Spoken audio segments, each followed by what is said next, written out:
হযরত আলী রাদিয়াল্লাহু তাআলা আনহু ইসলামের চতুর্থ খলিফা এবং মহান সাহাবী।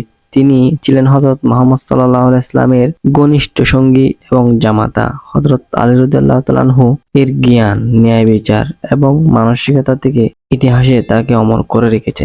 একদিন হযরত আলী রাদিয়াল্লাহু তাআলা আনহু মদিনার রাস্তায় হাঁটছিলেন। তখন এক দরিদ্র লোক তার কাছে এসে সাহায্য প্রার্থনা করেন। হে আমিনুল মুমিনিন, আমি চরম বিপদে পড়েছি, আমাকে একটু সাহায্য করুন। লোকটির অবস্থা ছিল করুণ। আলী রাদিয়াল্লাহু তাআলা আনহু তার দুঃখের কথা শুনে সাহায্যের আশ্বাস দেন।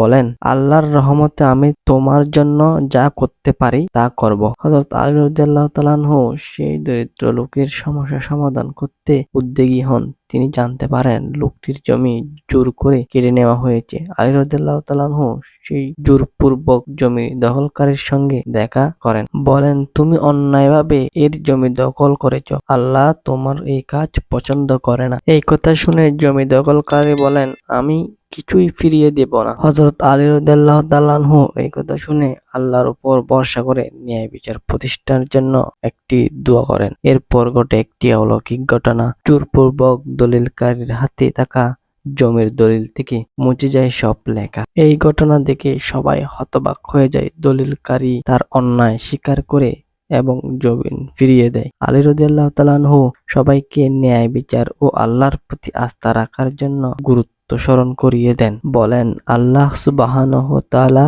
কাছে ন্যায় বিচারের জন্য প্রার্থনা করলে তিনি তার বান্দাকে নিরাশ করেন না। অতঃপর জমি দখলকারী নিজে থেকে ক্ষমা চাইলেন। হযরত আলী রাদিয়াল্লাহু তাআলা আনহুর এই ঘটনা আমাদের জন্য দৃষ্টান্ত হয়ে আছে। এটি আমাদের শেখায় যে ন্যায় বিচার, মানসিকতা এবং আল্লাহর উপর বিশ্বাস জীবনকে সঠিক পথে পরিচালনা করে।